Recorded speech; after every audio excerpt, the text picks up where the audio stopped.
Guyana, not Ghana, not Gambia, they're in Africa. We're in South America, but still third world. The region was first called Demerara. My parents knew it as British Guyana. I knew it as Guyana, land of many waters. That's a scene from Demerara Gold, a one-woman show done by a Guyanese playwright who has just performed at the Anacostia Arts Center in Southeast Washington, D.C. Stay tuned for my conversation with her up next on Carib Nation.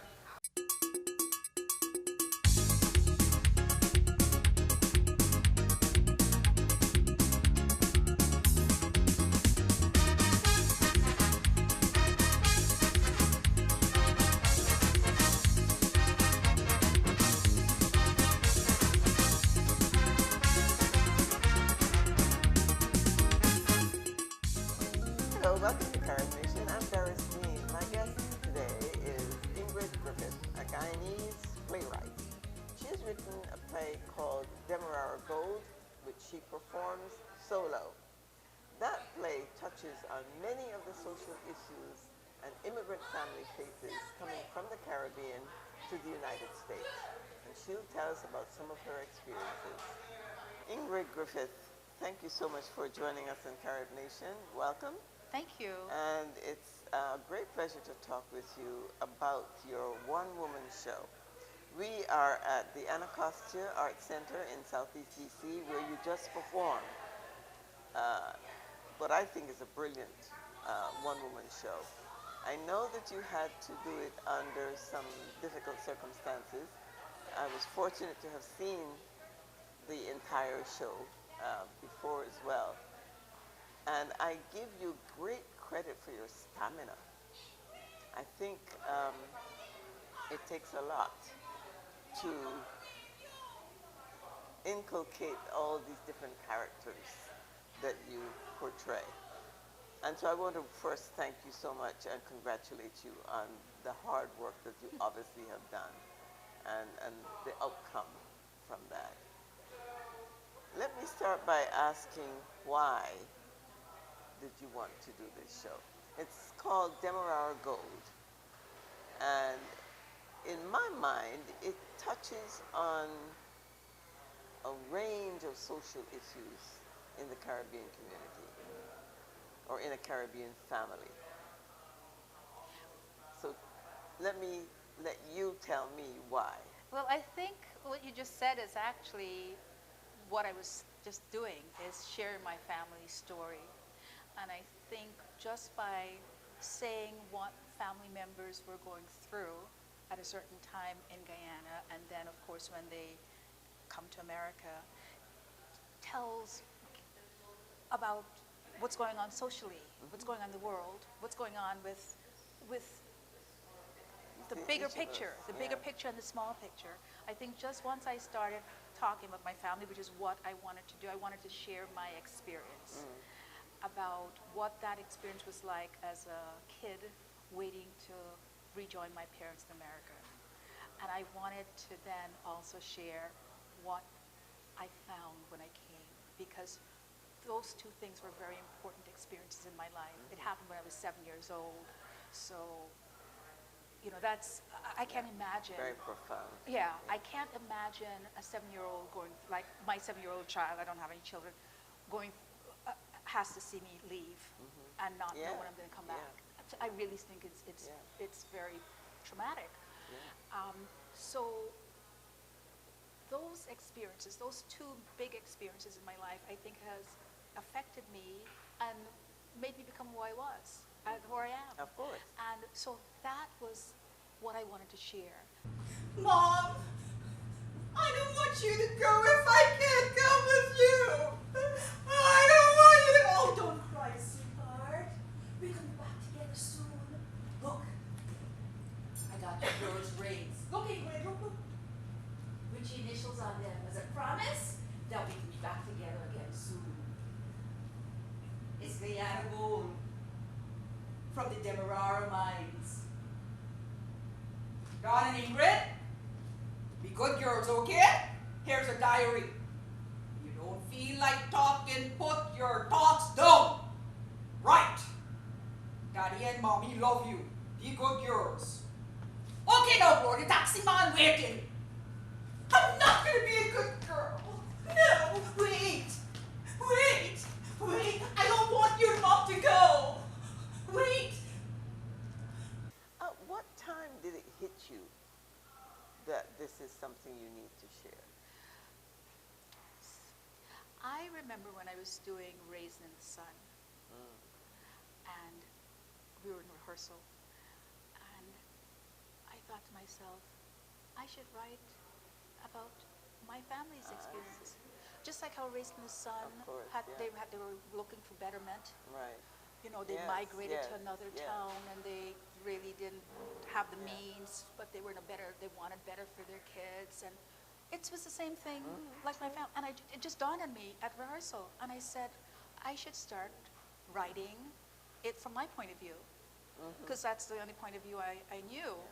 And once I started writing, then I started taking on the other voices, the other characters, because I just thought about me. I didn't think, how is this going to work? Yeah. I didn't think it was going to be a one-woman show. About that. Yeah, because I was going to ask that.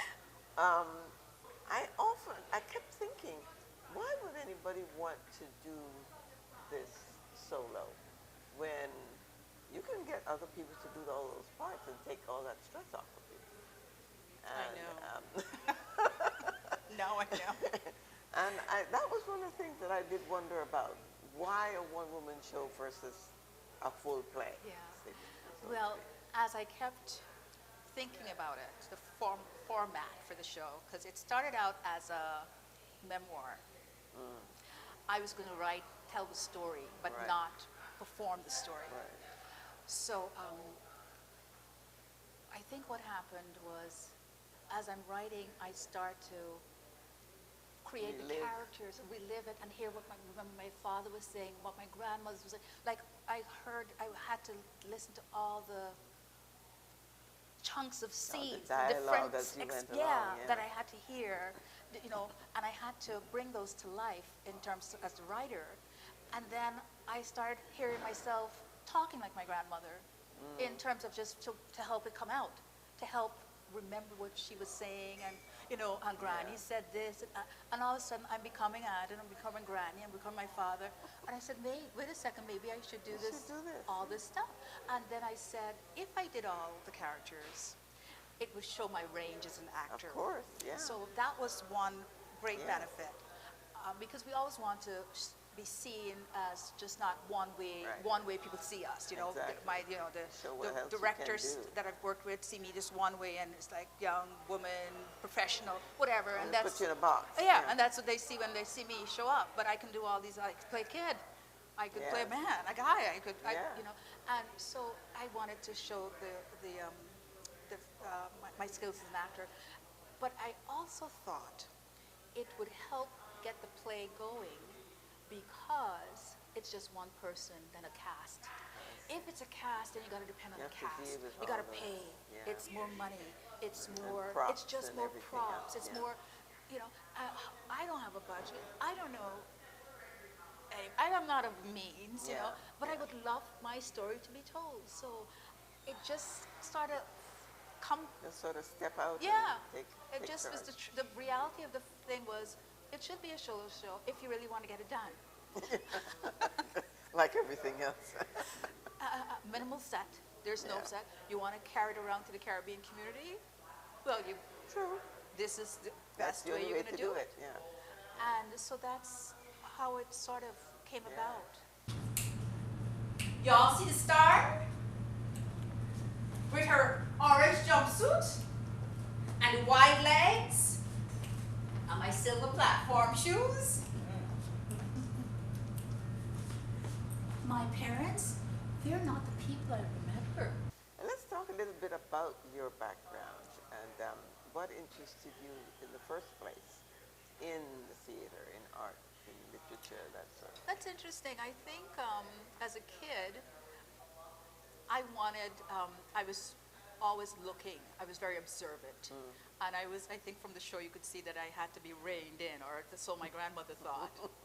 So I didn't get a lot of opportunity to like do really my own thing. All that I wanted to do. Yeah. I was own way in Guyana, the child that wanted to do their own madness. thing, yeah. And my grandmother's job was to, Pull that in. yeah, exactly. yeah. So And especially a girl. especially a girl. Yeah. And you know, my big sister was a real typical big sister.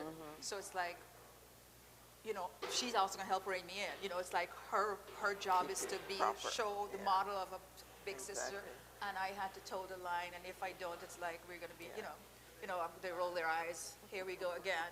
So I think that had something to do with I think my personality had to be tweaked to be with the program. And I think as a young adult, I realized that I just felt I needed to express myself. I think that's it. I think express myself instead of being so contained yeah. and censoring what I say. I mean, I did a lot of censoring growing up because I wasn't sure if I was saying the right thing. I danced the wrong way. I said it. So it was like this You have thing to be about always careful as a watching girl, and thinking, yeah. what are they going to think? What's my grandmother? My grandmother was super, super strict. Yeah. One of the two. So I think that had a lot to do with me being very watchful after she contained me, then I knew, okay, she's not going to allow this. So I got to know that she's not going to allow this. So I started to get, like, to me, smaller and smaller and smaller. So as the young adult, I wanted to, like, come back out. And I didn't think about it, but I think that's what that was. Your inner spirit has to come out at some point. I think that's, It eventually comes out, yeah. And the more I started acting, the more it was very challenging because I was so contained that now it's time to come out. You're like, no, really? And I don't know even how to do that anymore, but I wanted to do it, but I don't know how. So it was that sort of thing. So I've been taking acting classes for years before I started auditioning and all that because I felt I needed it for myself. And, it was unrealistic in terms of what are you going to do as an actor? You're a black woman, you're Caribbean, you have an accent, you don't know anybody in Hollywood. Yeah. You're not in the right circle. So how's that going to pan out? Yeah. So that was one thing, and I just felt I needed it for myself. So I went to school and I was in business. I got a business degree and was working at the stock exchange as I was taking acting classes because I still felt I needed to do it. And then when I realized that I really wanted to do it and wanted to give it a good shot, I quit and was working part-time as I was auditioning full-time. So that was a journey in its own. Yeah, I can imagine. And it was very difficult, but I was very optimistic. I thought, if I hang tight, it's going to work. But it didn't quite work as quickly as I needed it to happen because you look and my mom is like, okay, so what are you doing with your life? Yeah. It's flying by and, Time is going. Yeah. So it was that sort of thing for a while. And then I went back to school, got my master's. And then after my master's, I started to write DEMERARA GOLD. I see. Yeah. That night I'm awakened. I hear the voices of my parents. They're having one of their fights upstairs. There's the lamp crashing. That was a table toppling. Curses. Warnings. Every blasted place I go, I like the old gas. Walking day and night at a damn factory job, and said after 8 donkey years, they're still treating me like dirt. No damn respect. I wish I could quit. But I need every red cent in that damn paycheck. And then I come home to this. Some blasted life.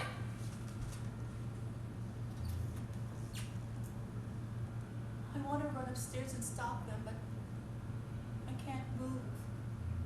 A number of West Indians have written books about that experience. I've interviewed, I don't know, almost from every island. I've interviewed somebody who's written about that experience of having their parents leave, growing up with a grandmother, waiting for the barrel, waiting to find out when are they going to come to get us. And I keep wondering how many young people's lives would be different, and how different, if they had not had to go through that anxiety. And I don't know that everybody had anxiety with it, but it made me realize that we have a generation of people Anxiety. whose Traumatic whose experiences. lives are very traumatic Yeah. as a result of that, and they see life through those lenses. Yeah. How much of that do you think you've encountered along the way, and how many parents do you think recognize the impact that it has had? Well, the first question, yes, in terms of I recognize it myself. And that's the point, I think, the story that DEMERARA GOLD, it's like, that it does affect us. We don't honor it sometimes. We don't acknowledge it sometimes.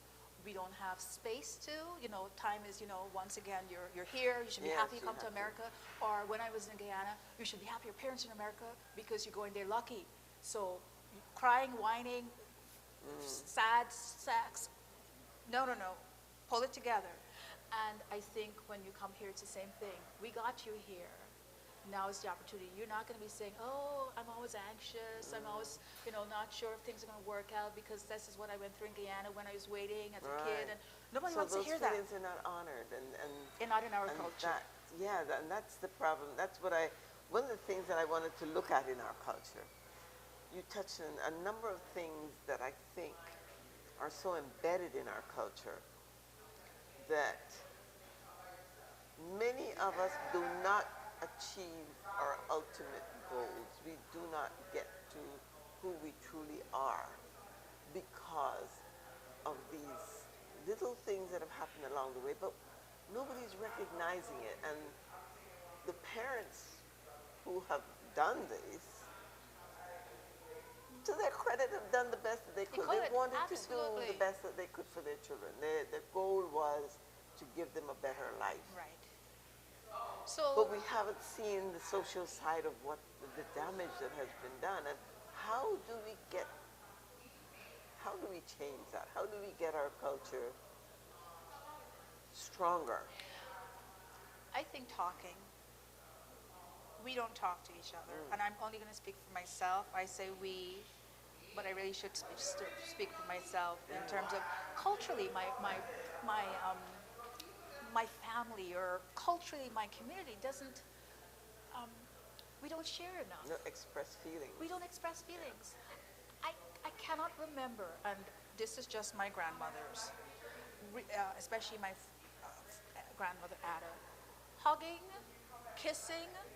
Are you kidding me? Running into arms? Yeah. No. Yeah. There's something about, like, you gotta get tough. It's just like a tough world. My other grandmother was more loving because, and I felt that because she would do things like, she would cook certain things for me. Yeah. She would sit and listen and tell stories, and I would laugh at her jokes. She would invest a little bit more of herself. Yes. So there were nice moments I remember, but still I can't remember Granny really kissing me. I don't. In church she would I would lean on her and she'd hold my head and like tap me to sleep because I'm tired. Church is like quiet. 6 hours. And exactly, she wanted to listen to the sermon, so she can keep me. I'm on and she can tap me so I could. But it wasn't a huggy, kissy, and also an intimate kind of connection in that way, where you're listening to feelings. Feelings didn't matter. And it got us through a certain point, but it's like certain things, you can't just keep doing. It served its purpose, and then after that you got another. Right, and we don't have that next gear. We've never even thought of it. And I think because we've just never had it, we don't, like, my parents never had it. You know, my grandfather went off somewhere to work, and months later he come back. So there's, what kind of connection? There's none. Right, none, yeah. So they're not doing it to me. And it's like, because they never had it, it was. Of course, it's not a part of their vernacular at all. They just, no. And then it's just like, you stop being wimpy. You know, even when you talk about it, like, you know, for me as an artist, I talk about feelings, and I talk about specific things that I would have liked. Yeah. So sometimes I could hear them saying, "Yeah, right. Come on, stop it. Grow up, or you know, get used to it. It's not that important. You're here." You know. Yeah. Be grateful. Right. You know, this is the next stage, and not many people get this. No. So just shut it down. Shut it down. Ingrid? Is that you? What are you doing in the backseat of that car having sexual intercourse? Come out from in there right now! I knew it. Your parents know where you are? Come out from in there right now! Didn't I tell you about boys? I opened my eyes. I swear I saw my grandmother Ada peeping into the car window.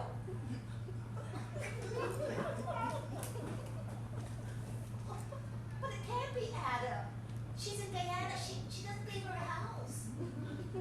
What have your parents expressed in terms of how they have seen what the result of this experience has been for you?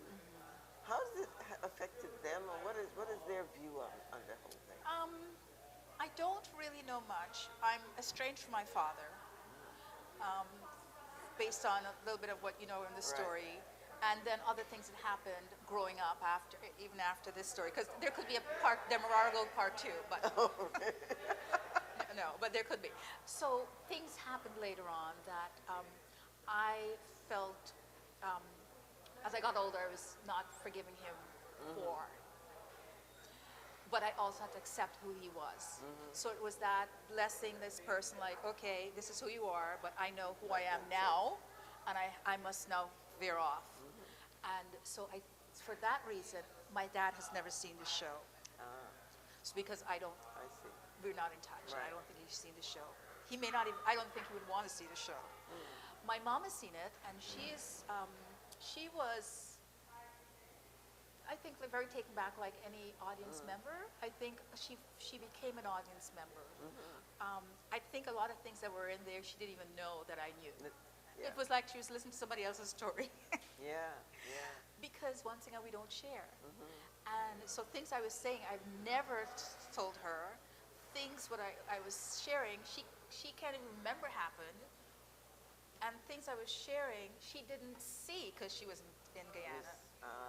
Right? Like the Granny and Ada stuff. Right, yeah. She's never heard of that, and she wasn't there.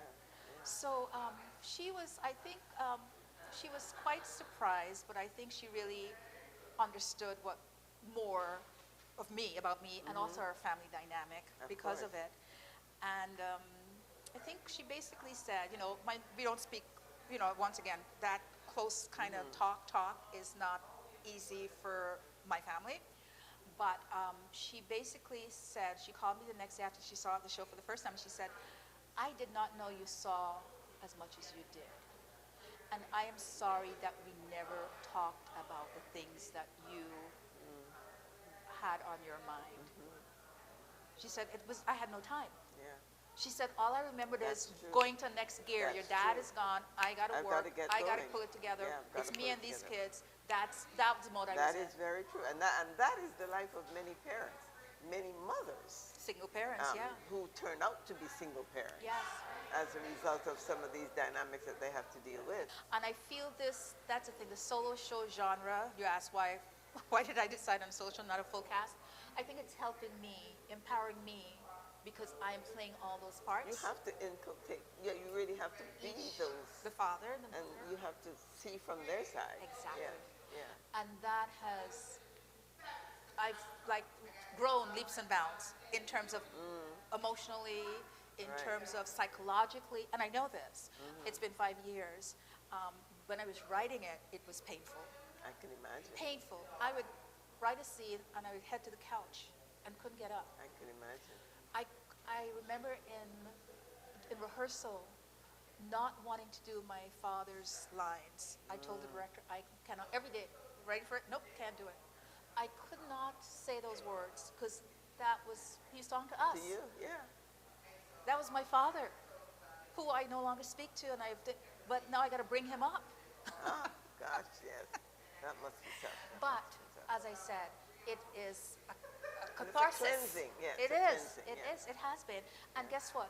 I really believe we all should find a way to move on in that Yeah. way. In that I feel it's healthier. Get it out. Get it out. And move on. Yeah, I'm much stronger and much more at ease with who I am, Right. who they are, Yeah. and they're human. Of course. And they were young. Everybody makes mistakes. That's true too. My They were young. parents were young. Yeah. Yeah. So is that what you would say to your 7-year-old self? What would I say to my 7-year-old self in terms of how you've Looking up to life, looking out to what's coming up there. community is important. Having a solid foundation of family, especially parents, is very important. Or feeling that you are, because I did not, as a kid, really feel I was supported. My voice. My voice was not appreciated. I wasn't allowed to be myself. Right, right. So I really think for a 7-year-old, I think a 7-year-old needs to, Find a way to get your voice. Yeah. Yeah. Yeah. When I look at my grandchildren today and I see the difference, Yeah. I think, wow, we lost a lot. These children are very clear clear. about who they are, what they Yes. want. And Sense of self. we have yes. Yeah. Yeah, our generation at least has learned enough to let do them that, be. right. Yeah, and I'm very grateful for that Right. because I've got some strong young women. Right, good. I mean, 3 or 4 years Yeah, old, yeah. but I can see already Yeah. who they are. so. Exactly. Well, thank you so much. It's been a great pleasure talking with you. Thank you. And good luck to you. And I'm sure you will continue to thrive and do well. Thank you All so the very much. best. Appreciate it. Enjoy it. Thank you. Take care. You too. Bye-bye. And that was Ingrid Griffith, who's done the one-woman show, Demerara Gold, here at the Anacostia Arts Center in Southeast Washington, D.C. I hope you've enjoyed my conversation with her, and until next time, thanks for joining us in Carib Nation. I'm Dara Steen, and remember, our motto is one people, one culture,